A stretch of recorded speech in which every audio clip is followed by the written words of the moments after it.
by Evers with Andy. Good evening, Andy. Evening, mate. Busy at the minute. Obviously, quick update. Obviously, we both want to give condolences to Queen Elizabeth and all the family on the news of her death. Rest in peace, Queen Elizabeth. And on to the boxing. So, obviously, we got a big all-female card coming up at the weekend. Groundbreaking, historic card, you could say. Could be somewhat overshadowed by the events of tonight in some ways, but let's see how it plays out. So what we're going to do tonight is just take a walk through the card, and then we'll have a chat about other topics such as AJ and Fury. So as ever, do you want to take us on a whistle-stop tour of the card, and we'll break it down fight by fight? I can do, mate. Do you want to talk a little bit about the build-up this week? Have you seen any of it? I've seen bits of it. So I've seen bits of it. I think I'd just like to give a quick nod to Sky TV. I think they've done a great job, mate. I think they've done a great job with the documentaries that have been on. The Michaela Mayer, Alicia Baumgarten documentary was great. I like the idea of having them in two different areas in America, and film crews in both.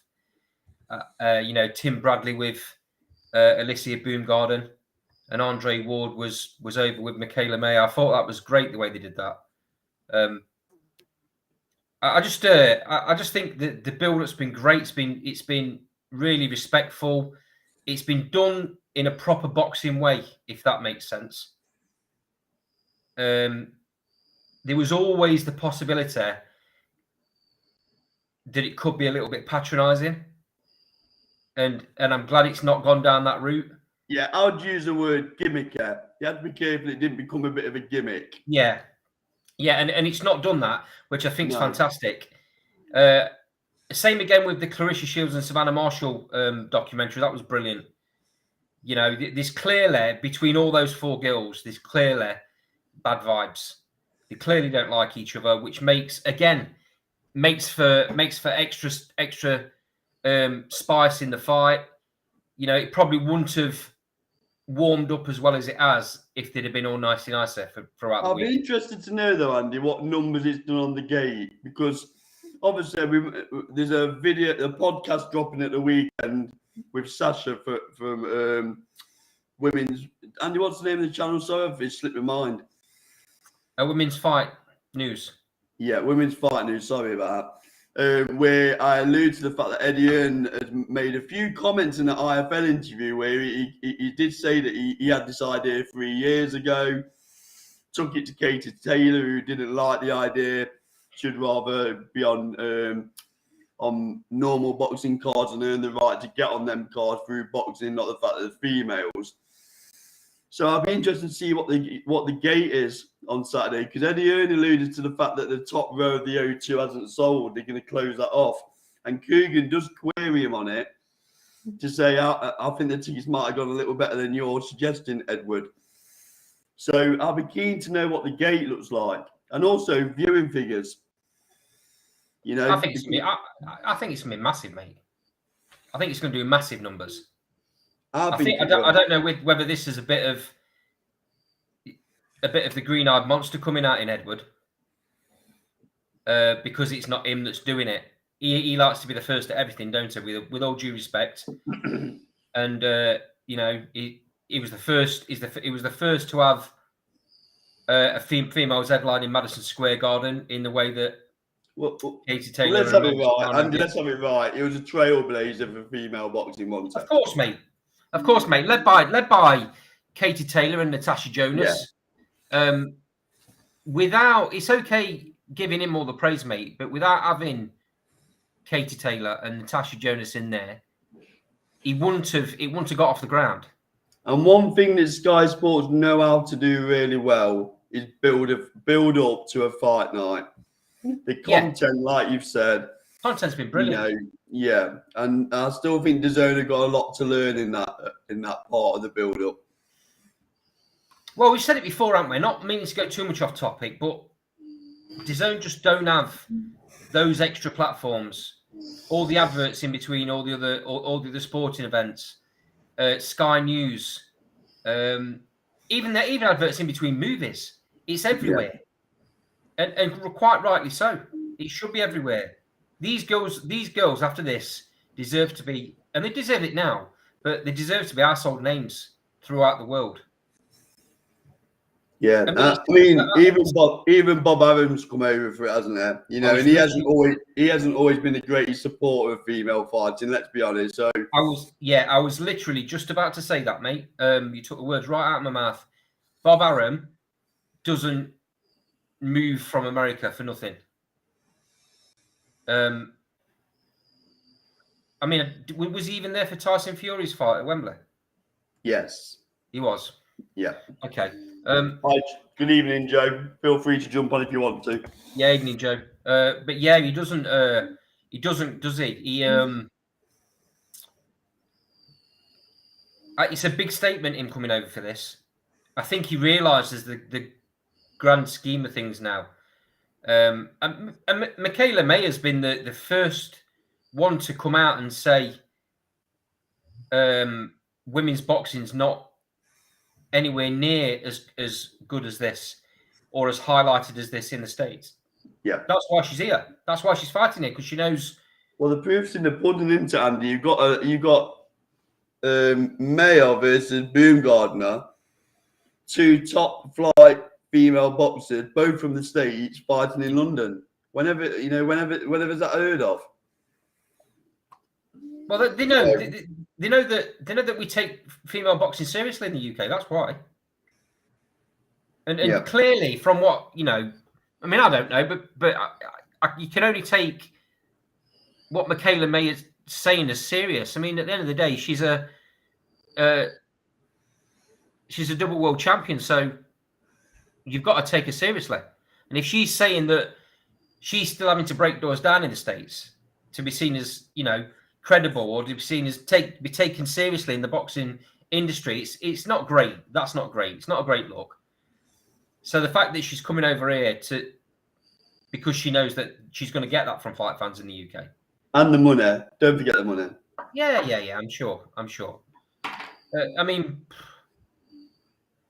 she actually says it in the documentary. Bob Arum signed her for Top Rank and then didn't know what to do with her.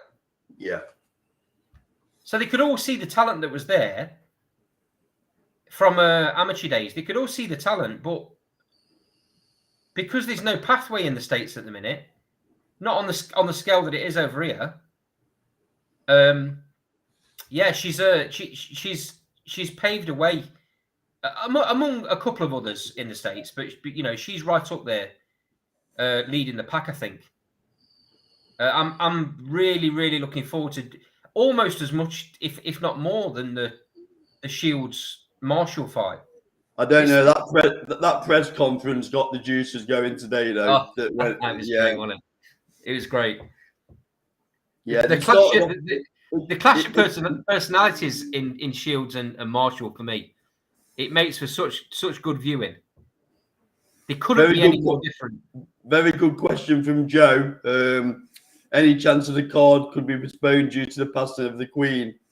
No. I think that's unlikely, because they're saying 10 to 11 days until the funeral may happen. So I think it'll go ahead, Joe. I'm not an expert by any stretch. There's a good chance of what you said earlier on, though, Cole, that this could be a little bit overshadowed, because it's going to be all over the news for days and days and days to come into it. Quite rightly so, because at the end of the day, she's done wonders for the country, whether you're a royalist or not. She's done wonders for the country. People come from all over the world, China, the States. I mean, Americans love the Queen more than we do, I think. It can't be underestimated what and the longevity that she's had as well. Can't be underestimated what she's done for the country. It depends how you look at it, because you could argue, Joe, that it's going to bring a lot of people into London as well who may not have thought about coming to London.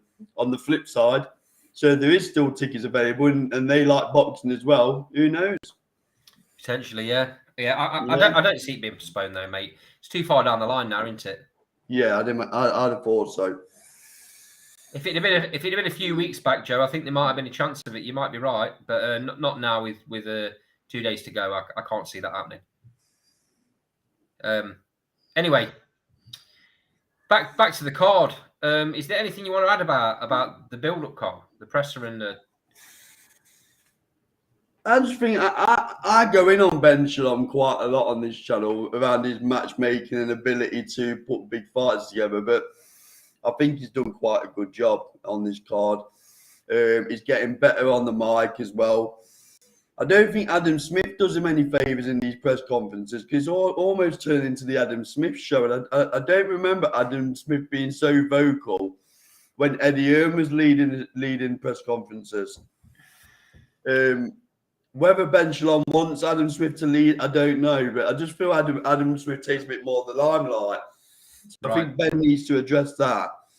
But, you know, I like the way he was very honest. The other week when the show died on its arse, let's be honest, it was very honest. I think he took a few lessons away from that. But this card sells itself. I mean, I don't know whether it's his idea, but it sells itself. He's got a lot of prospects, a lot of British prospects further down the card who should win.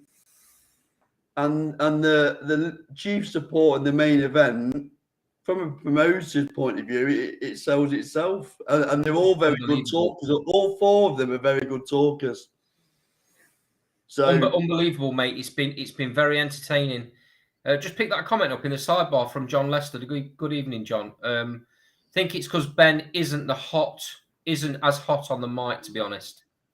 And I think you're right. I think you're right, John. I think it's a conscious decision by Ben Shalom. He's still growing into that role. Let's not forget. He's still a young promoter, even though he's in at the deep end. I'm not sure how long we can say that for, though, Andy. Well, we can say it till he's not young. How long are we going to continue saying that he's new at the game? And remember, he had the Channel 5. I didn't say he's new at the game. I said he's a young promoter. Okay, but young promoter, how long do we give him then? Or is he just never going to... don't think he's ever going to be as good as Eddie Hearn on the mic. Well, no one's as good as Eddie Hearn on the mic, though. Does that mean all the other promoters are crap as well? Well, Warren don't do a great job on the mic, does he? Warren's awful. Might get to Warren's level. Warren's awful on the mic. He forgets stuff. Warren forgets stuff. He has to have cards prompting him.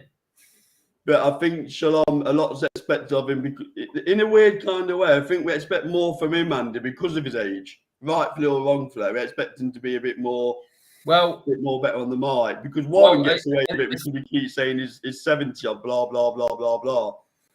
Well, he's delivered the first ever female card with 2 fights that could be headliners for any card, male or female. I just think these two world championships, mate. These 2 world championship fights could headline any card. I just think Ben Shalom gets lost in the background a little bit. I don't think his personality is strong enough. I think, you know, whereas Eddie, again, keep comparing to Eddie Hearn, which is probably unfair, but I'm not sure he's got the presence. That's my criticism. The aura. I think he'll grow into that personally. I think he'll grow into that. A couple of comments to the sidebar from Joe. Smith always starts the presses on the big fight nights. I think he does. I think what Cole's saying is that he was on the mic quite a bit, and maybe he didn't used to be on just as much at all the times. Oh, so Alex Alberto G has said the card is cancelled, guys. Official on Twitter now. On what Twitter page though, Alex? And Joe, just coming back to your comment about Khan and Brook, my only, again, it sounds like I'm going in on Shalom here, but I'm not. My only caveat on that is that they both virtually had nowhere to go. So that fight was a lot easier to make at that stage than it had been at any previous time during the career, is my opinion. Oh, just back in, I'm going to back Joe up a little bit here, Carl, on this, because no other promoter got it over the line. And they all went to Brook and Khan. They all tried. My point being, he got by all accounts, Boxer paid them more than anyone else was willing to pay them at that stage of their career. So my argument would be, let's not laud him too much, because if that would have been early on in both their careers, I don't believe he would have been able to do any more than any other promoter. That's my point. No one could have done any more. No one could have done any more in the earlier careers because Khan didn't want it. I'll make it simple then. I believe if DAZN would have wanted that fight, and bear in mind Khan and Brook approached DAZN beforehand, but Eddie Hearn wasn't willing to pay the amount that Boxer was. So that tells me if Eddie Hearn would have wanted that fight, he would have paid for it and got it. Well, I think that's quite narrow-minded, though. I mean, at the time, I'll admit, I didn't want to see the fight. At the time, I was saying this is a waste of time. But look what it turned out to be. The spectacular. Yeah, no one was to know that, though, was there? No one was to know that. So you can't blame Eddie Hearn. Well, Shalom took the chance then, didn't it? Eddie Hearn didn't want it. All I'm saying is, let's not laud.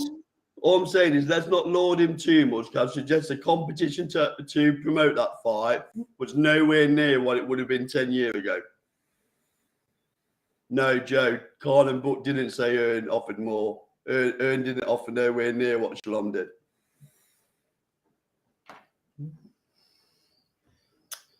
Alex is saying that it's on Shalom's Twitter account. I didn't even know he got one.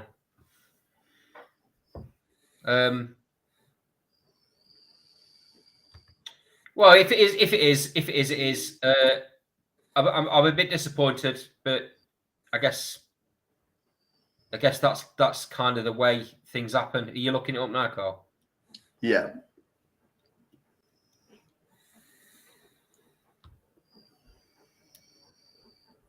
I've been really impressed. Just while you're doing that, I've been really impressed with the way Michaela Mayer's handled this whole build-up, this whole situation.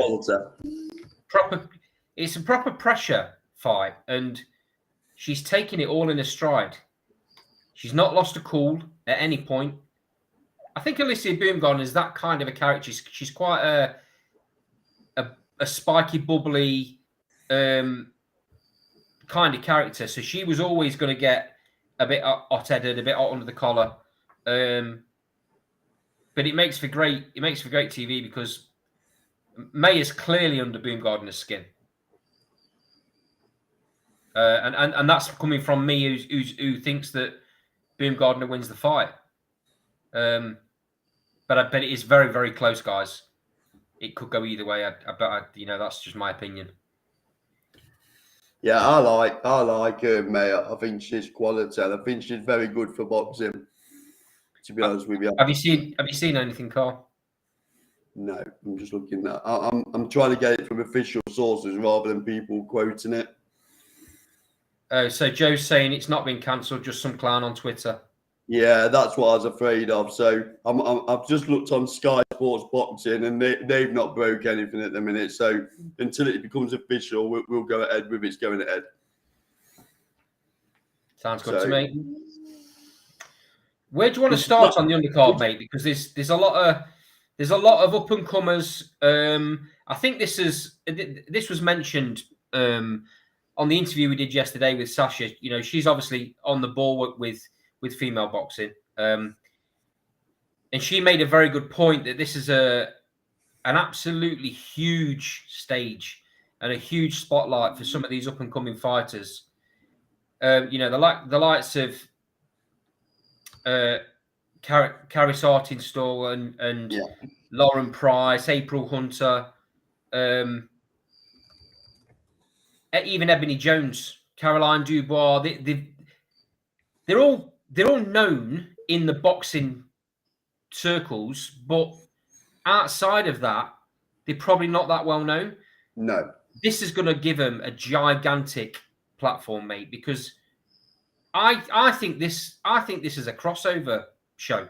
I think you'll get genuine everyday folks will be watching this. I think it's that kind of show. Because it's quite historic, isn't it? So Yeah, I think you're going to be getting more than boxing fans watching this. Well, it's on ESPN in the States, isn't it? Am I right in thinking it's Yeah, ESPN? it is. Yeah. So you get obviously the time difference doesn't. I know Americans moan, don't they, about having it on in the afternoon, but it'll pick a significant number up with ESPN, especially with the advertisement. And then over here, you're right. I think this does some big numbers. I think it does massive numbers for Sky. And then it should lead to the majority of these fighters, which we all want to see them amalgamate into normal boxing cards, don't we? That's a true sign of equality. I think that's what will happen. This isn't going to happen on a regular basis. I wouldn't want to see it happen on a regular basis, to be honest with you. I think this one's brilliant because it's a trailblazer. Yeah. Gives them a lot of exposure. But in my view, the true sense of equality is for them to be called boxers and not female or male. Just boxers. Yeah. So that's where. Yeah, I agree. And I don't see why that can't happen. I think a lot of people are getting a little bit too caught up with this and over analysing. Oh, it's a full female card. Should they be mixed in? I think we should just celebrate it for what it is. Just treat it as a boxing card. Celebrate it for the fact that this is. I mean, the way I see it is this: female boxing's come on so far in the last 3 or 4 years, so far, to a point where the people that were laughing at it, the people that were hating it, the people that were disregarding it are now watching it. That in itself's a massive deal for these fighters. So to get to the point where we can have a very, very good all-female card. This isn't a weak card by any stretch. There's some Olympic champions on this card. There's some real good up-and-coming talent. And then you've got 2 world title fights, one of them being undisputed, that could easily be headliners for any other show on any other weekend in the UK. Absolutely outstanding. So I think we should just celebrate it for the fact female boxing's got to this point where it can't be denied. No. And from this point, mate, they will start headlining more shows and they will start being top end main cards on all these big shows. And quite rightly so. Well, the example is Rankin versus Harper in Nottingham, isn't it? What a great example of a great fight that's going to be, and it doesn't look out of place on a world title card. Co-main, isn't it? Co-main, and so it should be. That's going to be an outstanding fight in itself, mate. I mean, we'll talk about that week after next when we're getting a bit closer to the date. Absolutely outstanding. And there's going to be plenty of Harper fans, and I'm sure they'll be travelling down from Scotland as well for Rankin. It's going to be a brilliant mixed crowd, I reckon. The last Leewood fight was very pro Wood. The crowd was very pro Wood, and I think this one's going to be a lot more mixed because it's got the 3 world title fights on, which makes for a really good atmosphere, don't it? Yeah. Anyway, back to this card. So you've got, as we've said, you've got some absolutely brilliant amateurs that have just turned pro. You've got the 2 Welsh girls in Lauren Price and Karis Artinstall. Yeah, I mean, people talk about Caroline Dubois, but the standout for me is Lauren Price. Lauren Price is outstanding. I'm in favour of a southpaw because I'm left-handed and I think we're the best boxers, if I'm honest. But I just think Lauren Price, her style suits the pro game, and she loves a tear-up. You can see that already. So I'll be keen to see how Lauren Price is developing because I think she can go a long way, which they all can. But I worry they're going to move Dubois a bit quickly, Andy. I worry they're going to move him through the levels a bit quickly because it doesn't look like the deepest division, does it? Well, to be honest with you, mate, I think her and Lauren Price are both capable of handling world level now. Yeah. They've had very good, stellar amateur careers. Caroline Dubois is making very short work of the opponent she's in with, and that's no good. It's not doing her any good. No. Get her some either get her some tougher opponents or give her more rounds. But she's got to be in with people that are going to take a bit longer to get out of there, because she's not learning anything from the pro side of boxing in the fights that she's currently in. No. We angle that at male fighters, don't we? Yeah. So we've got to do the same thing when it's female fighters in the same position. And that's not Caroline Dubois' fault. They had to start her somewhere. They got to test her at some level. Yeah. And in the pro game, and they just need to. I think they will move very quickly. And I think Laura Price will be the same. Absolutely outstanding. So Joe says, Dubois is a special talent. She'll be a multi-weight champion, far more talented than the other two. I think she's they are real talents. I think Lauren Price is just up there, just as much though, Joe, if I'm honest. Caroline Dubois at the minute, I think she's got to change the style slightly, because I think she loads up on absolutely every single shot because she wants to get fighters out of there quickly. That's okay. But the more rounds she's going to do, the more she's going to burn herself out doing that. So she's probably going to have to settle down a little bit. And maybe that'll happen as she moves through the levels. I worry that you don't draw parallels with Daniel Dubois, where Daniel was blasting everybody out, wasn't it? And then when it come to a fight where he had to do quite a few rounds, he kind of didn't have a plan B. Yeah. So, again, I think Caroline is a very, very good fighter, don't get me wrong. But and I'll throw that at all these prospects. I'll be interested to see when they're in with a durable opponent who's going to ask them some questions and take them into deep water. That's when you find out how good they are, isn't it? So, very early days. There should be, but they need to start having some learning fights now for me, because it's no good keep blasting people out. If there is such a thing, because I'm conscious that the division's quite shallow. Mate, you might find she's that good that she does that at world level as well. Yeah. Yeah. Joe says she's got far more talent than Big Dan. Yeah, I've got to agree. Yeah. Yeah, I've got to agree, Joe. Yeah. Okay, let's move on to the main fights then. So I'm interested to see what Joe thinks of this. I like Joe's boxing brain. He comes on there and he's got some real good thoughts. So I'm really interested to think to hear what he's got to say about these two. So Joe, this is out to you, mate. Michaela Mayer, Alicia Baumgardner, who wins and how? And while Joe's typing away, mate, let's see what you've got to say on it.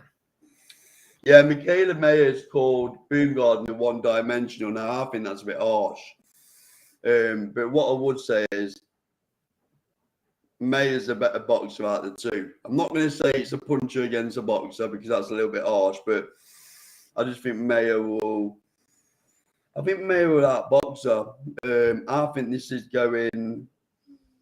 I think it's going to points, but I think Mayer will win on points. Okay. Do you think it's a close points decision? Do you think Mayer wins most of the rounds? I think it will shape up as one of them fights, Andy, where it will go the distance, but Mayer will be clearly winning the rounds. If that makes sense. Yeah, because I just think she's a bit too slick for Baumgardner. I like Baumgardner, don't get me wrong. Especially, I mean, that knockout against Terry Harper is sickening. But, her last fight, I wasn't overly impressed with her. We're all entitled to a bad fight, don't get me wrong, but it just showed me little chinks in the armour that I think May is good enough to expose. See, I look at it completely differently to you. There's a shock. I'm not taking anything away from Michaela Mayer. She's outstanding. Her technique is outstanding. But she's a very upright boxer. And I think that plays into Baumgardner's style a little bit. She's got that massive overhand bomb, mate, and if it connects, it's going to do some damage. And I actually think Baumgardner's a much better boxer than people are giving her credit for. She didn't get a knockout in the last fight, but she boxed brilliantly.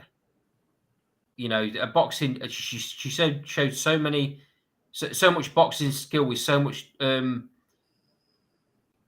dynamics with the punching. I just think. I think she's got it all. I really do. I just hope that the occasion isn't too much for her. Michaela May has been here, seen it, done it, bought the T-shirt. Whereas Baumgardner, this is her first massive rodeo. Let's not forget, she came over here against Terry Harper, and no one knew much about her. You know, she was devastating, and quite rightly so. Got all the plaudits for it. But I think it goes to points.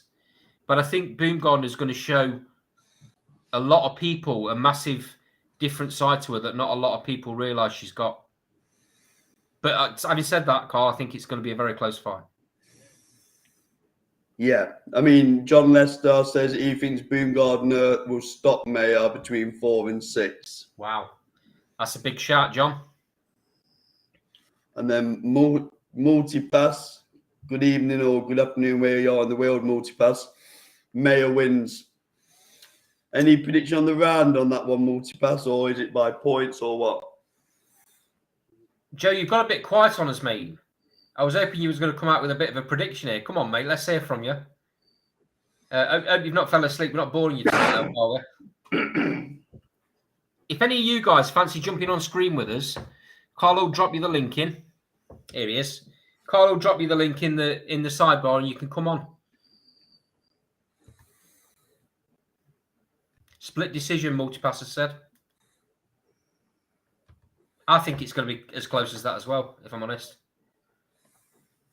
So Joe said all we know about Baumgardner is a Harper KO, but Harper's not all that, as Mayer, in my opinion. He's a very clever pressure fighter. I got Mayer on points. Me and Joe think quite similar. Yeah. So I think I'm not Baumgardner. I think she's in for a proper fight. I think she caught Harper, who was struggling at the weight. And I know it's a knockout, but Mayer's different, Graver, in my opinion. Yeah, no, you're right. No, you're right. She is. It makes for a very, very good fight. To be quite honest with you, I can't knock what either of you have said as a prediction, because I can see it going that way as well. But I just feel Baumgardner's got a lot more than she's shown. So, seeing as Multipass started talking about Savannah Marshall versus Clarissa Shields, let's move on to that one. Okay. So, predictions in the sidebar. Who wins this fight and how? Well, me and Andy give our versions. So, go on, Andy. I'll let you have first dibs on this. Right. So, firstly, I've absolutely loved the build-up. These two couldn't have any more different personalities if it was wrote in a story. You wouldn't believe it, would you? I'm not taking anything away from Clarissa Shields' achievements. It's outstanding what she's achieved in boxing. Outstanding. I just think Savannah Marshall's under her skin. And with any other fighter, I think Clarissa Shields would fight off the back foot, win rounds, and win a points decision easily. I just think that Marshall's got into her head that much, and she still, no matter what she says, she remembers and thinks about that loss. It burns me. It burns. That's why she's taking the fight. So, in my opinion, it's going to end up. I think Clarissa Shields will have an healthy lead halfway through the fight, but she will stand and trade. Once she feels Marshall's power, she'll feel like she's got to stand and trade because her ego won't let her do anything else. And that'll be her undoing, in my opinion. And I think Savannah Marshall wins by stoppage. And I think she wins by stoppage in the later rounds. I'm going to go round 9. Yeah, like I said on the podcast, I'm going to keep this simple. I don't see how Clarissa Shields keeps Marshall off. I just don't think she'll be able to. I think Marshall will cut the ring off. And I'm going for mid rounds. I think Savannah Marshall's going to actually bust her up a little bit. I know she's slick, Shields, and people like to think she's elusive, but Marshall's going to absolutely put it on her. And I think there'll be a little bit of a size difference as well when they get in the rings. Marshall's got some long levers. So I don't know. I don't think Shields is going to be able to keep out of the way. So I'm going for Marshall, a one-sided fight, and she stops it in round 5. Okay, so Multipass has got Marshall, maybe majority decision. And he's also put, going off topic slightly, DeGale lost to Groves in the amateurs was DeGale's undoing. What do you mean by that? Do you mean he didn't achieve what he should have achieved as a pro? Just let us know. Just clarify that a little bit for us, if you would. He's also put Shields is going.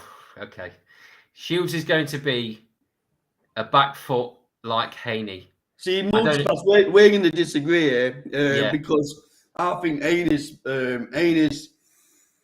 performance against Cambosis was something a bit special. I think sometimes boxing fans, if there's not a knockout, they get a bit upset. Don't tell me Devin Haney is a back foot, you know what, because I thought his performance, remember the sweet science is hit and don't get hit. And I thought Haney was absolutely top draw in that fight against Cambosis. So I don't share your view, to be honest. I mean, I will say, Multipass, I prefer aggressive forward fighting boxers, probably like yourself. But you can't take away from fighters that are able to fight on the back foot and not get hit. That's real quality. Savannah Marshall won't allow Clarissa Shields to fight like that. I'm sure she won't. I think what what John Lester's put probably rings true. He's put, I think we'll take a few rounds for Sav to work her out. I think that's going to be the case. I think Shields will come out boxing really well because she's got great footwork. Let's not take that away from her. But she isn't going to be able to keep that up for 10 rounds. I'm absolutely certain. She will have to stand and she will have to trade.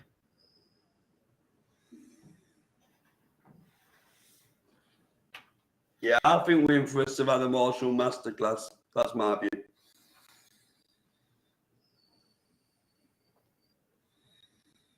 Multipass put, I think Shields lost to Savannah in the amateurs will be in Shields' head. Yeah, I think it is as well, mate. She denies it. She says it don't bother her. She says she moved on. She says she never thinks about it. I think she thinks about it all the time. Certainly, since this fight's been announced. Since these two started going at it, I think she thinks about it all the time. Because she wants to be, and there's nothing wrong with this, Clarissa Shields wants to be the very, very best.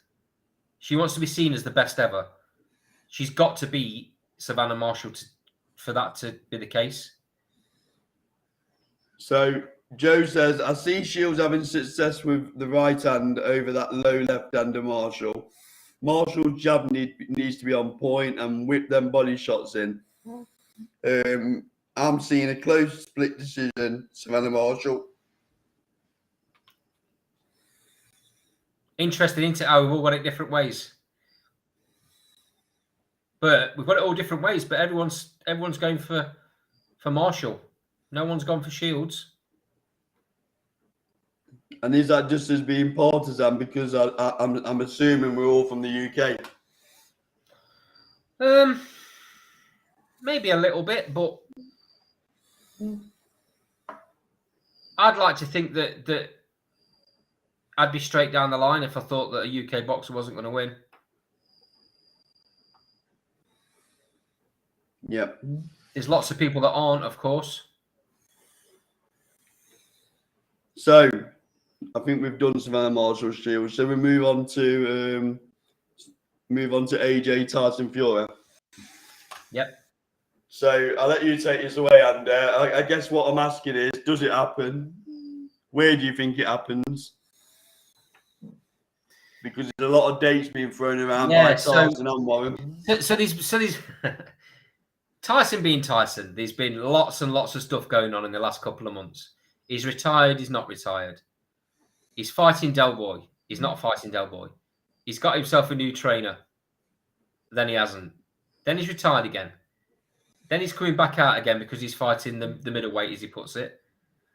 Then the middleweight's injured, so he can't fight the middleweight. So he offers AJ a staggering, and I think this is staggering, by the way, 60-40 split. Because if it was the other way around, there's absolutely... You forgot Manuel Char in that timeline as well. Oh, sorry. Right, yeah, sorry about that. Missed that one out. If it was the other way around, lads, I'm absolutely certain Eddie Hearn and Anthony Joshua would not be offering Tyson Fury 40%. They'd be throwing him a bone and they'd be giving him 20. Well, Andy, they did actually make him the offer of 60-40 last time they negotiated, and Fury told him to do one. So when Joshua had the majority of the belts, right, they offered him 60-40, and Fury turned it down. Yeah. Okay. I apologise if that's the case. The difference being that Tyson Fury hadn't just lost twice. Yeah. Do I think it happens?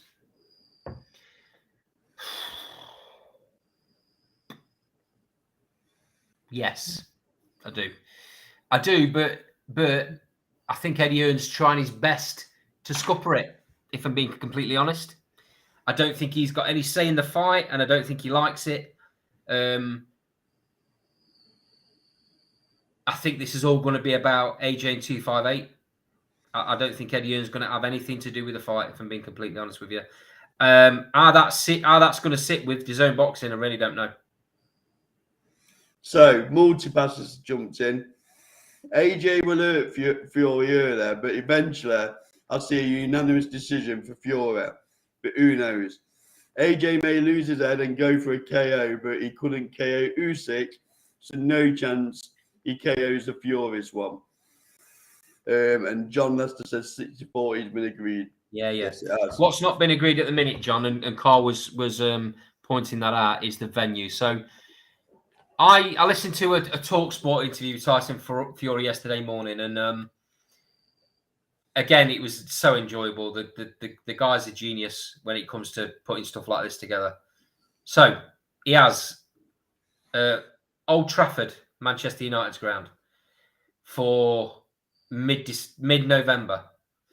That was turned down straight away by AJ, apparently, saying that the fight was too soon. So Tyson Fury came straight back and said, well, if that's too soon for you, I've also got Wembley Stadium booked for the last weekend in November, and I've got Cardiff's Principality Stadium booked for the first week in December.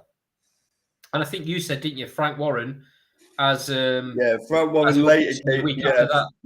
Frank Warren later came on. I'm sure it was December the 17th. He quoted the Principality as well.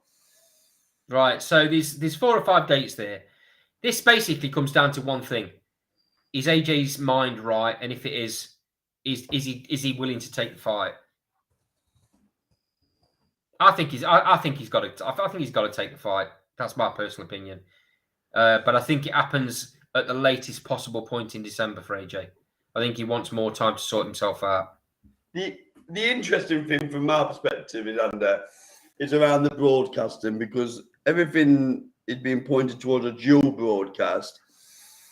But if you're Mr. DAZN and you've just signed Anthony Joshua and you've already missed out on a world title fight, which has been on, obviously, it's been on different platforms, Sky, and then you're going to go into another big fight with AJ, and you haven't got exclusivity on that fight for AJ, I think that's where Eddie Hearn comes from. I think Eddie Hearn's got serious concerns around his commercial viability, because if he jumps on this fight and gets beat again, you know, where's that leaving with this big DAZN deal?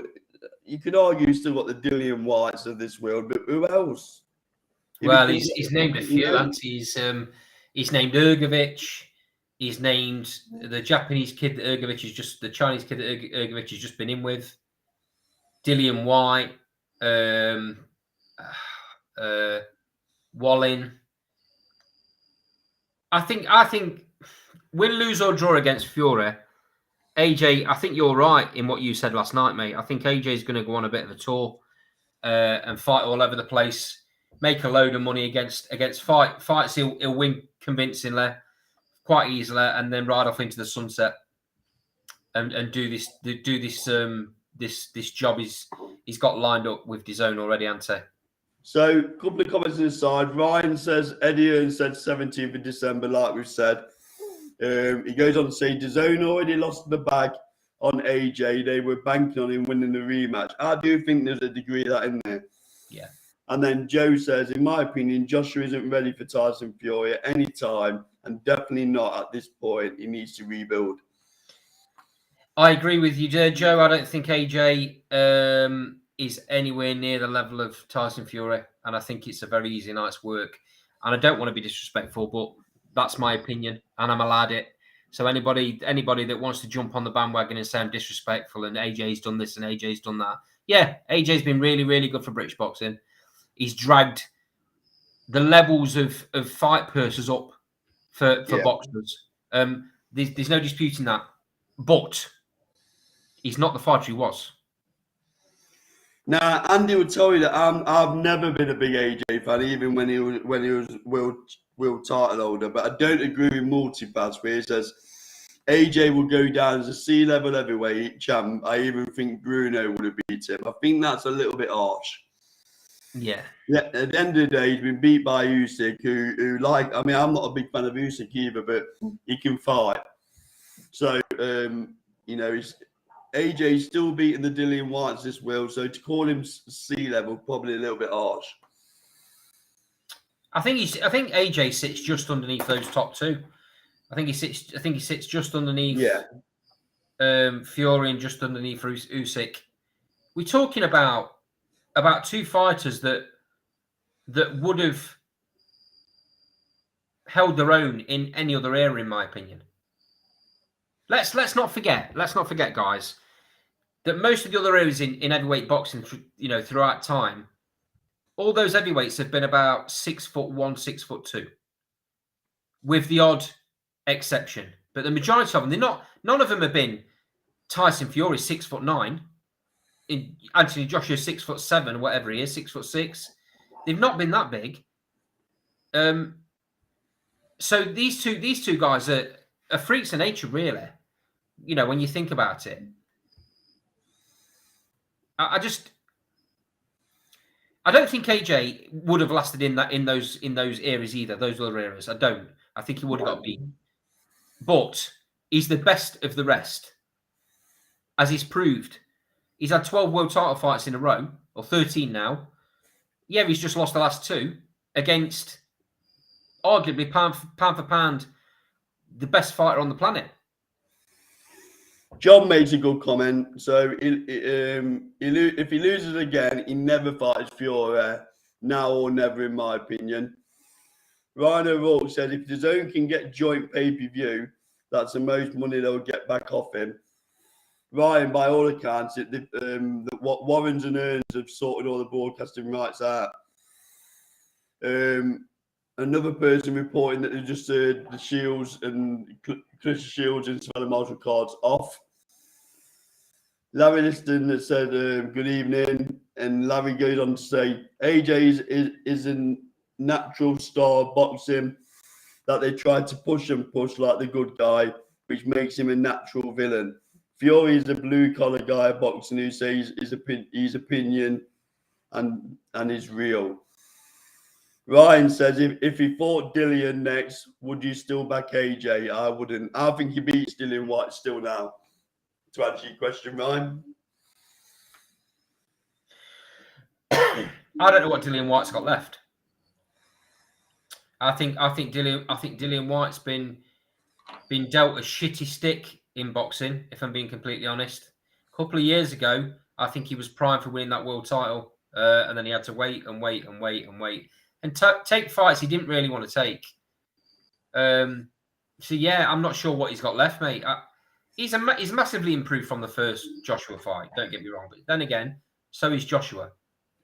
Even if Joshua's taken a dip in the last 6 or 8 months, yeah, I still think Joshua beats Dillian White. I don't think Dillian White would have ever won the world title, whether it was against Wilder or Fury. I just don't think he was good enough at any time of his career. Is my view. I'm not too sure about that, mate. I mean, we'll never find out. But... No, because that time's gone now, and he's probably not going to get another shot unless these belts become fragmented very quickly. I don't think he gets another shot. I think he's more of a prize fighter now. I think he's going to go down the Del Boy route where he fights for money. Is my honest opinion. So Joe said Joshua shouldn't really be losing to Usyk. He just doesn't know how to use his assets. Agreed.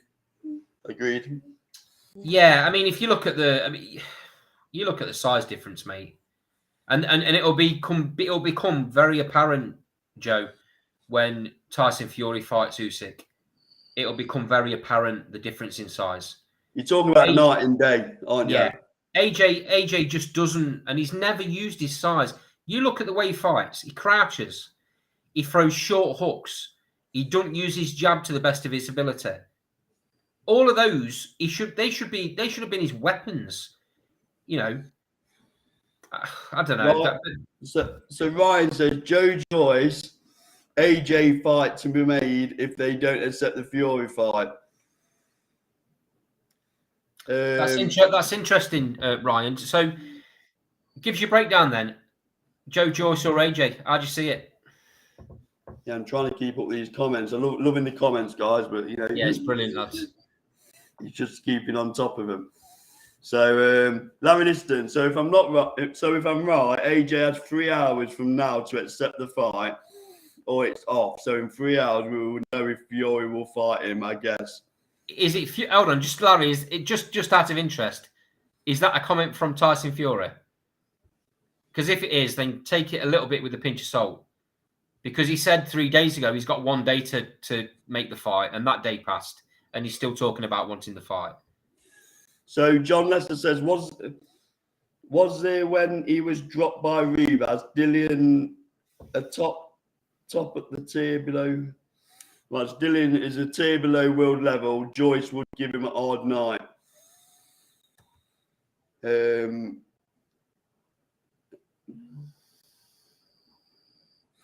Ryan says Joe Joyce jab too good, and he'll break down AJ with no confidence. The AJ with no confidence. You know what? I've been, and Carlo will tell you this. I've knocked Joe Joyce quite a bit for his lack of movement, for his robotic style.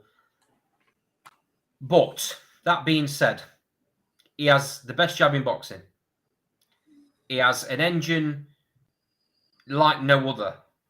And he sucks up so much punishment that other fighters would have gone down from. And they like bounce off him.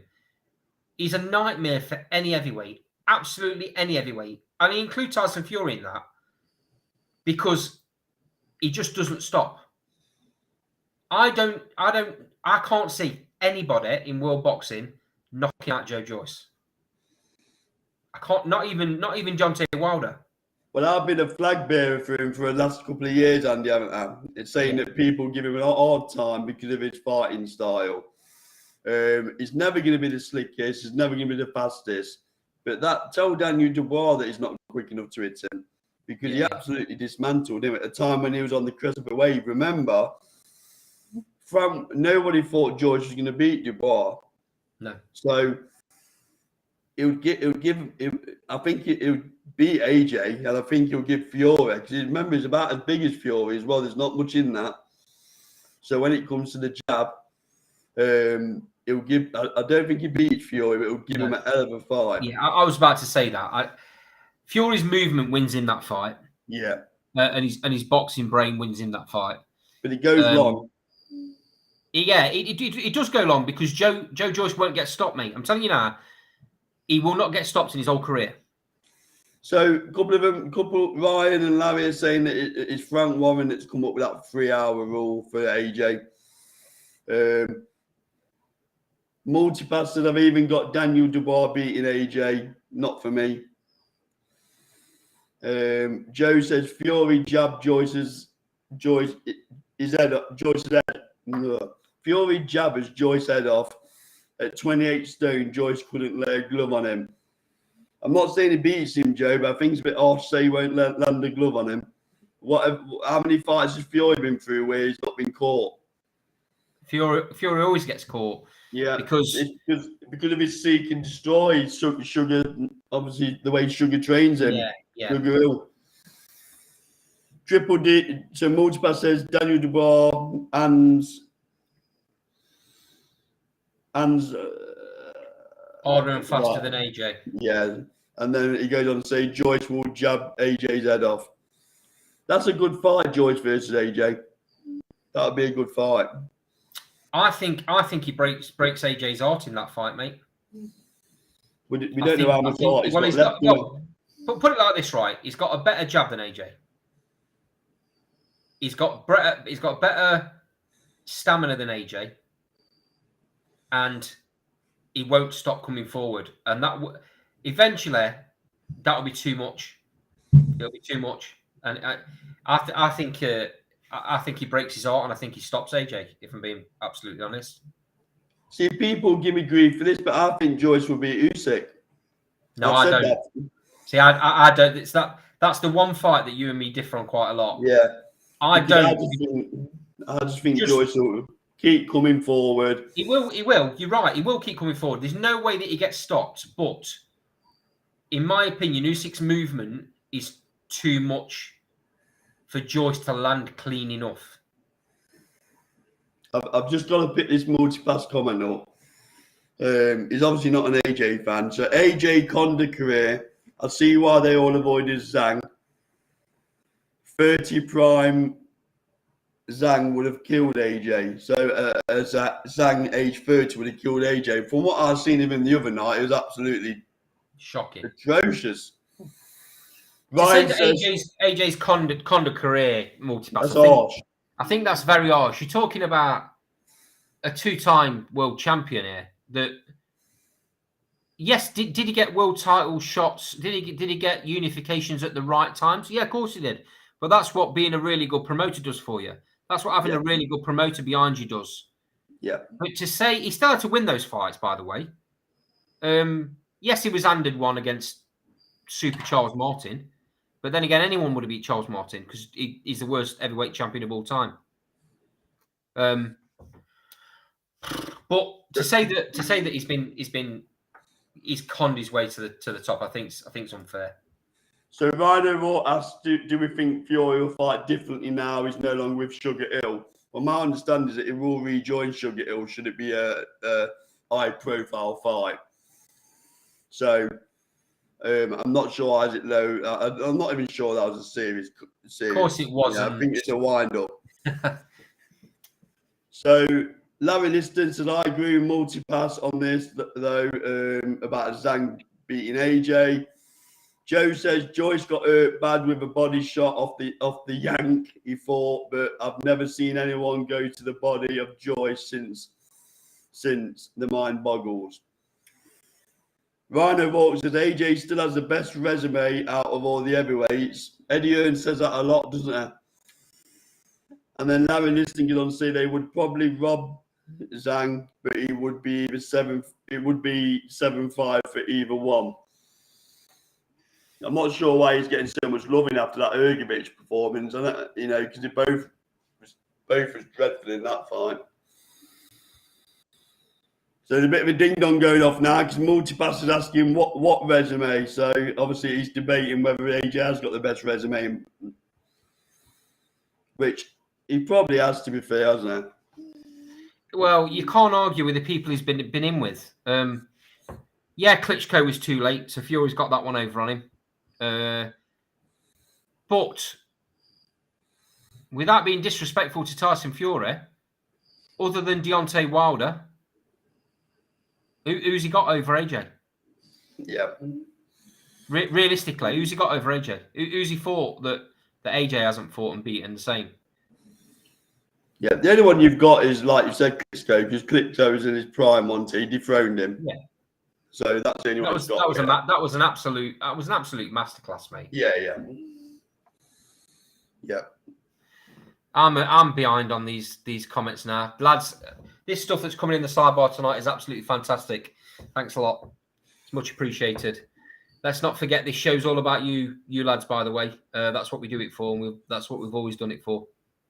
So Multipass has said Parker is AJ's best win, and he ran in that fight, did nothing. I had it a draw.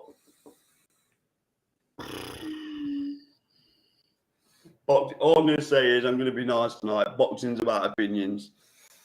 And I'll leave that one there. So Multipass says resume didn't do it a thing versus Usyk. Well, it won't do because Usyk's a level above, isn't it? I mean, come on. Klitschko looked in better shape versus AJ than he did No. No. Ryan, just no.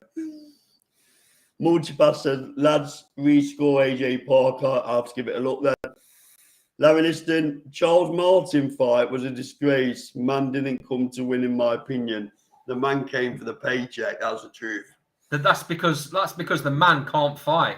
That's because the man can't fight. How he ever became world champion is an absolute disgrace. Absolute disgrace. He basically handed the world title over because he didn't land one clean shot. So Multipass says my favourite heavyweight is Usyk. I hear you, Multipass. I do. I hear you. In my opinion, Usyk is the best pound for pound fighter in the world. You compare him size-wise, pound for pound, he's the best in the world. So Ryan O'Rourke says regarding Klitschko looking better in the AJ fight rather than the Fury one. You did. I'm a bigger Fury fan than AJ, but I just say what I see. I just don't agree with you. That was an older version of Klitschko, and let's have it right. The Klitschko that fought Fury, when he put AJ down, would have finished that fight. But 100%. He wasn't able to do it in the AJ fight. So that's 100%. Where I draw my comparison, Ryan.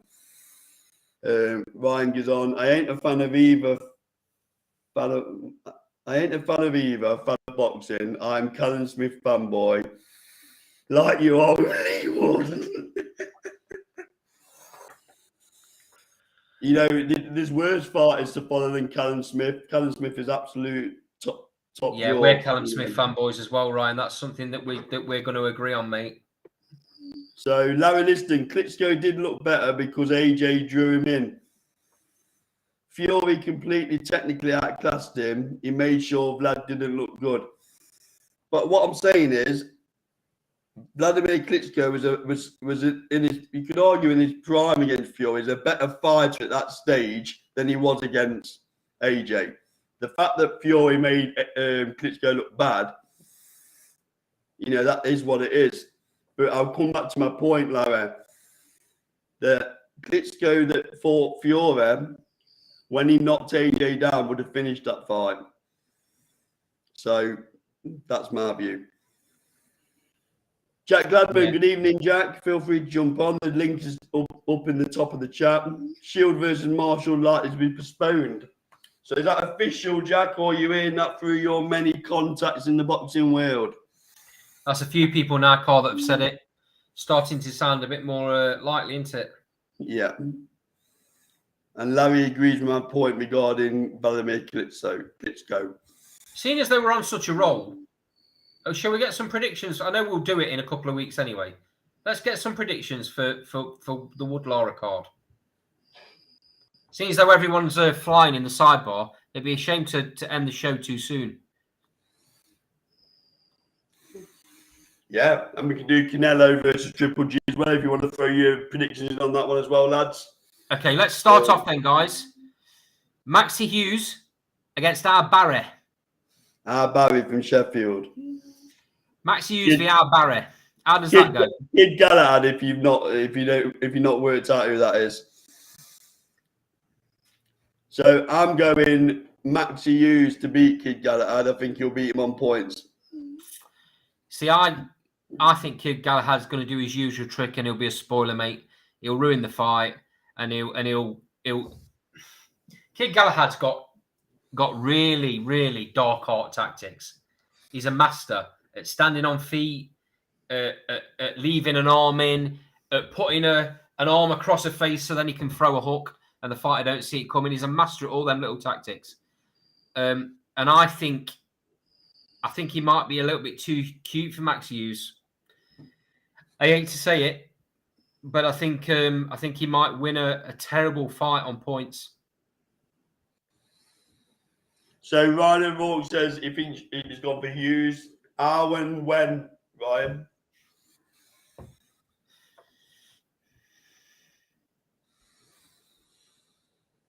Jack, what do you think on Max Hughes versus Kid Galahad and Larry?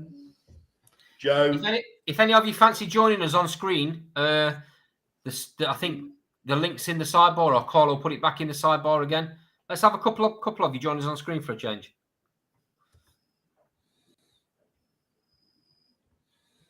So while everyone's thinking about Max Hughes v Kid Galahad, let's move on to another fantastic female fight. Hannah Rankin v Terry Harper. So obviously, Terry Harper's moving up 2 weights to fight Rankin. Or 3 weights, maybe. Carl, let's have your opinion on that. Yeah, I've said on previous shows that I think Hannah Rankin will beat Terry Harper. I think Rankin's better at the weight, more powerful at the weight. I know you're going to say they don't look too different in stature, but I just believe that on fight night, Rankin will be considerably bigger than Terry Harper. So I'm going for Rankin to stop Harper, probably around round 9. So Ryan O'Rourke, obviously sitting on the fence like he normally does. Kid Galahad is shit. Let's be honest. Lucky to ever be a world champion. What's his best win? Well, just what I think about his best win, Ryan. What I would say, the reason why I'm offended by Barry is because when he won the world title, it was very quick to dismiss Lee Wood's victory. Yeah. And the fact that he's WBA regular champion rather than super champion, it just left a little bit of a bad taste in my mouth. Because if I had just won a world title, I'm not sure I'd be talking about other fighters at that stage. I'd be celebrating the win. But I agree we are not the greatest boxer. Multipass, I'm going the rank master, KO in the heart, poop. So we're getting some very interesting comments tonight. So obviously Multipass agrees with me. I actually think I do think there's not a great deal in height difference. I hear what you're saying. Rankin is a natural at that weight now, and she's fought a few times at that weight. So she is likely to come in heavier on fight night, no doubt about it. But Terry Harper looked really, really good. Was it lightweight when she fought on the Leewood card in Nottingham last? I think it was lightweight. I thought she was very, very good. I thought she looked really strong. And I just think if Natasha Jonas is anything to go by, and how she's carried her power up the levels, and it's not affected her that much. If Terry Harper does the same thing, I think she wins the fight comfortably. Shane is good though, is she? Let's be honest. She's not no. I'm not saying that. I wasn't comparing them that way. She's not as good as gone straight out of my head. She's not as good as Jonas. No, she's not. But I still think she's got enough to beat Rankin. So Larry Liston says, going to be quiet, going to be quite frank. Don't know much about women boxing. That's fair enough. And then Larry says that Lara fight versus Wood is going to be cracking though. Yeah, what bottle by Lee Wood to jump in with Maurizio Lara? You know, you got to give him props, haven't you? And that's why we're proud of him. That is from the city of Nottingham. Absolutely. So come on, Ryan. Let's have your prediction on Wood v Lara. I know where it's going to go, but I just wanted to see you put it down. Yeah, but just to echo what Carl's just said, we've made, we've made no bones about it, about where we're from, and because of that, who we support. We are Nottingham lads, and we're proud of Lee Wood. He's come from nowhere. Ryan, you're killing me. Let's remember. Of course, he was going to put that. Let's remember, Lee Wood's had to grind his way to the top. For the majority of his career, he's not had a backer. He's not had a massive promoter. You know, he was treated second best in that gym that I don't really want to talk about in Sheffield.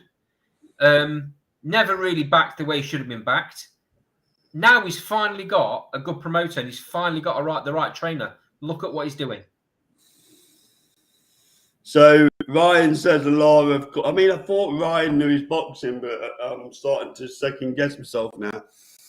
So Ryan and Rourke said Lara, of course.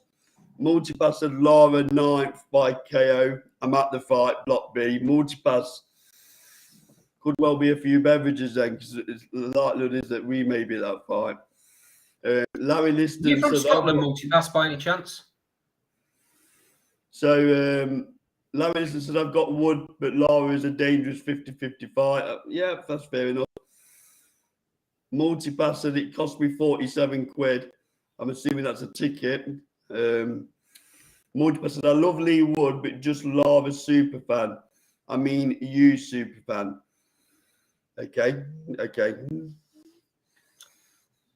Back to what we've just been saying.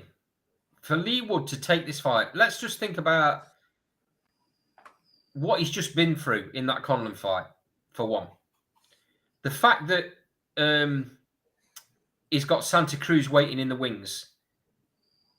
Because if Santa Cruz comes through the warm-up fight he's having, that Wood fight's been made. It will happen next. So for Wood could have very easily done what every other fighter would have done and took an easy fight, a tick-over fight. He still would have sold the tickets in Nottingham, but that's not Wood's style. And he said it to us on numerous occasions on this show and away from the show when we've seen him at other events. He just wants to fight the best. He wants to prove to himself more than anything that he's the best. That he can take on the best. It's coming towards the twilight of his career. So why is he going to mess around taking small fights? Like you said, he wants to prove himself against the best. Yeah. So fair play to him. I mean, some nice comments on the side about obviously Multipass saying Lee Wood wins. I would be happy too if it's a win for me. Wood takes the hardest fights in boxing. He does. Even Ryan saying props to Lee Wood because obviously he's taking the fight. This is the way forward, isn't it? He wants to. I think this is leading towards actually a fight with Warrington because I think he wants to prove that he can do something Warrington couldn't do. I agree that Lara's a dangerous fight, but don't forget he's in there with I'm not going to say a washed up Warrington because that's unfair, but it's definitely on the slide, isn't it? So I would argue Wood's a bit fresher. So and I like him getting written off because he got written off against Reese Mould. He got written off against Zucan or Kanzu, whichever way around you want to say it. Then Michael Conlon was going to box his head off. So it doesn't make no difference to me. Just keep writing him off, but you got to give the lad props, haven't you? So Ryder walks out. Wood wins down to earth lad. Don't give a shit about Lara. He made the most out of his career. And Multipass says, I can't miss seeing Lara again. I'm in the Midlands.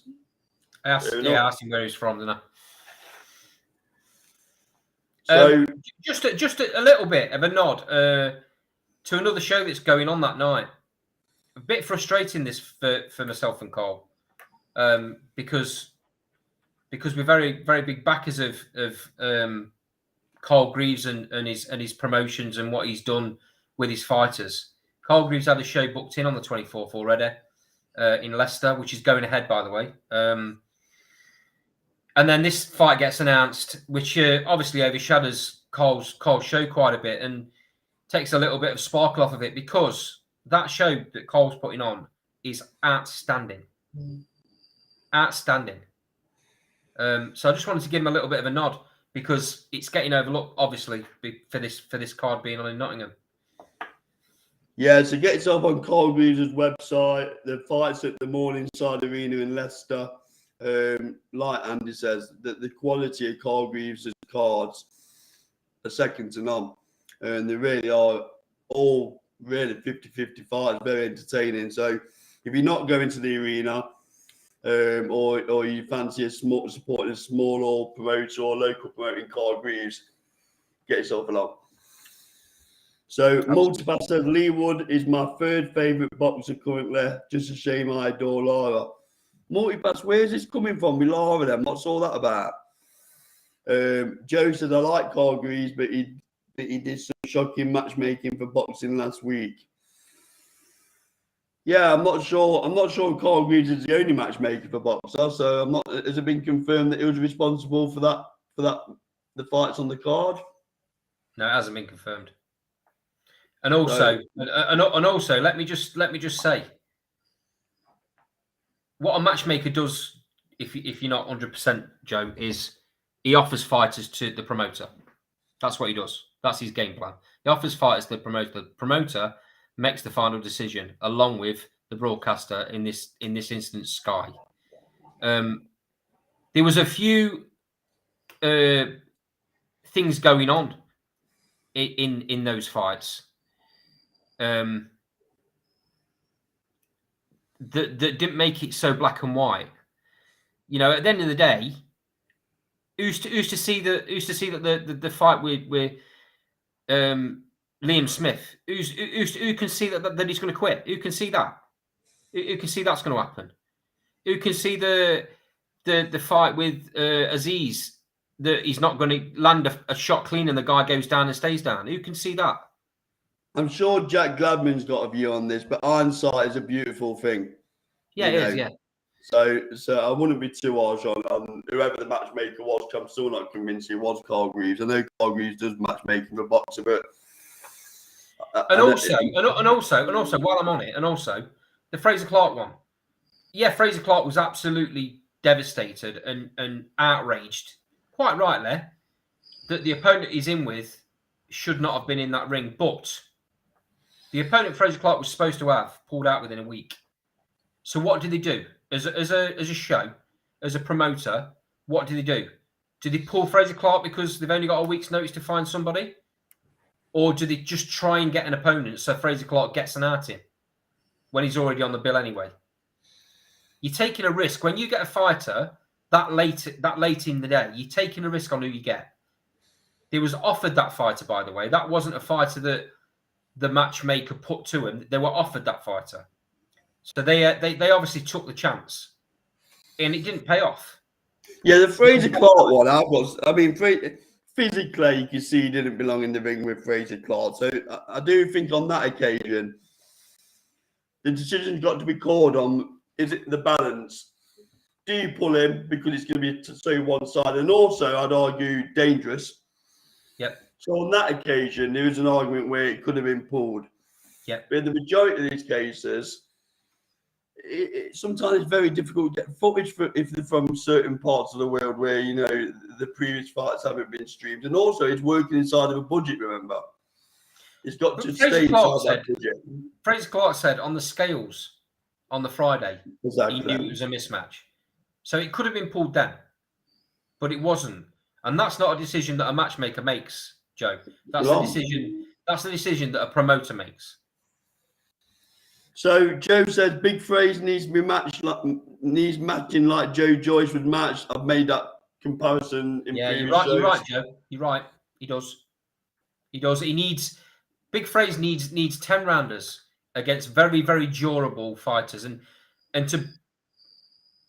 to be absolutely sure that you're getting a durable fighter, pick a British fighter. Pick a durable British fighter. There's plenty about. Ryan O'Rourke. There's not plenty. The problem is, Jay Joyce said this himself. There's not plenty on the next few levels. He'll get some durable fights at the 10-round fights that he'll win convincing there, but it'll maybe last 5, 6, 7 rounds with him. He'll get durable fights like that. But if he's going to want to move fast because of his age up the levels, there's not a big amount of fighters in between the next level up and world level, in my opinion. Also, don't forget the commercial aspect that I always bring it back to. These fighters often want a shed load of money to jump in with the likes of Fraser Clark because they know how dangerous it is. Yeah. So you've got that to take into account as well. You know, they price themselves out of fights. Savannah Marshall made a similar comment where Clarissa Shield was talking about the level of her opponents for her resume. And Savannah Marshall said, "Have you tried matchmaking me?" So there's that to take into account as well. Even if fighters are there, you promoters, you have to put the money up to get them into the ring. I mean, I'm sure that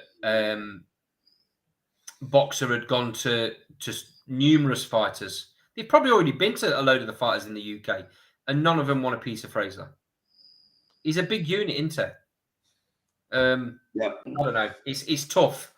It's a very tough task. I wouldn't want to be a matchmaker, certainly for a card that's on the spotlight like that. But let me just say that we haven't had many cards like that, have we? Where you've had such one-sided fights. So let's have a bit of balance here. You know, Carl Greaves has been doing that for Boxer for a long while now, and the majority of the fights that get made are very good fights. If them 3 fights that we're talking about happened over the course of 3 shows, you'd digest it, wouldn't you? You know, if it's one fight on a card that happens like that, it's quickly forgotten. And the only reason why this has got so much attention is because it all come on one card. Yeah, that's the truth of it. It's bad luck, mate. That's what it is. So Ryan O'Rourke said, if Liam Smith can win a vacant belt, what comes up, I hope he retires with a belt. I think Liam can go on forever, to be quite honest with you. He's just one of them characters, I think, that just he looks as spiteful as ever at the minute. I love it. Yeah, absolutely, mate. I think he gets a world title shot next, you know. I'll tell you what, Boxer had better deliver for Liam Smith, because I'm sure they would have made assurances when he signed that contract. I think he gets a world title shot. I think he gets one next. So Joe says, you know I don't normally do this, but you've convinced me I will give Carl Greaves a pass. Good on you, Joe. Fair enough. So we're heading into the last 5 minutes. We're going to finish this at half past. So is there anything in the sidebar, any comments you want us to cover during the last 5 minutes? You know, we've done the AJ bit, we've done the Tyson Fury bit, we've been through the card at the weekend. Is there any other topics? If not, we'll bring it to an end. What about a quick one on Triple G Canelo? Yeah, I mean, we'll do it. We'll want to cover that next week. We'll do it in depth next week, but I'm happy to. We covered Lee Wood. If nothing drops in, we'll bring it to an end. Been a brilliant show tonight, really interactive. Yeah, thanks, guys. We've had some new names in the sidebar as well, which is always good. But thanks for everyone that coming on. Thanks for the regulars, Ryan, Joe. Thanks for all the guys that come in normally that I've forgot names of. But yeah, you're all coming in. You make the show, to be quite honest with you. It'd be a little bit boring if it was just me and Cole talking and there was no interaction. At the end of the day, that's what we build this show for. It's what we started off for just over a year ago. So, Ryder, I'll put this could be the final section. To keep it brief, Andy. Eddie's saying Baratza, I believe that must be Callum Smith, and laughing my arse off. Eddie wants to kill Baratza. Callum Smith would absolutely destroy Baratza. Has Eddie Hearn said he wants to make Callum Smith Boatsa? Well, that's what Ryan's saying. Callum Smith would absolutely destroy Boatsa. It would be, yeah. He's all wrong. Joe's put Canelo devastating KO. Yeah, I'll watch the fight, but I don't want to watch the fight, if you know what I mean. I don't want to see. I mean, and let's have it right. And I don't use this word in boxing a lot, but Triple G has been a legend in middleweights. Yeah. He's been a legend. I don't want to see him go out getting absolutely battered by Canelo when the first two fights 4 or 5 years ago, whenever it was, they were very, very close fights. I just don't want to see it. And unfortunately, I think that's the way it's going to be because I don't think Triple G's got anything left. I really wish this fight wasn't happening. It's a Triple G pension fund, this fight. That's all it is. I know it is, mate, but it could affect his standing. It could affect his legacy. So Ryan says Eddie Hearn said it last week. If he can't get Callum a title shot, it's going to be Boatsa. So good luck, Joshua. You know what? We were just talking a couple of weeks ago, weren't we? That Boatsa looks like he's fell out of favour with Eddie Hearn. Why the hell would Eddie Hearn put Boatsa in with Callum Smith? I mean, great. It's a great fight. It's a great fight, and if he does do it, props to Eddie Hearn for doing it. But it wasn't that long ago. Boatsa was his golden boy, and now he's putting him in with an absolute monster at that division. Callum Smith beats everyone, in my opinion. Everyone. The only one who gives him a good fight, Bivol, isn't it? Yeah. That's a very good fight because Bivol's got a very good boxing brain. But I even think Callum catches up with him. Callum's massive at this weight. It's staggering how he ever made super middleweight. He's a proper monster at this weight. I don't think Boatsa lasts. Well, we'll keep our eyes out for that and see how it develops. So I'm going to bring the show to an end now. So once again, thank you for all the comments on the side. Great show, really interactive. This is what we built it for. Yeah. Like Andy says. Nice and interactive, give you views, whether you agree or disagree with us, that's what it's all about. So, thank you all for your time. Remember, we go live every week, 7 p.m. UK time. The likelihood is we'll go live after Saturday's card as well. So we'll jump online then, normally about 11 p.m. So feel free to join us then. Ends up being a bit of a marathon, don't it, Cole? Yeah, it does. It can be the early hours, so make sure you got a beer or something with you. So once again, thank you all. Make sure you like, comment, subscribe to the channel if you've not already done so, and we'll see you Saturday night or next Thursday. Cheers.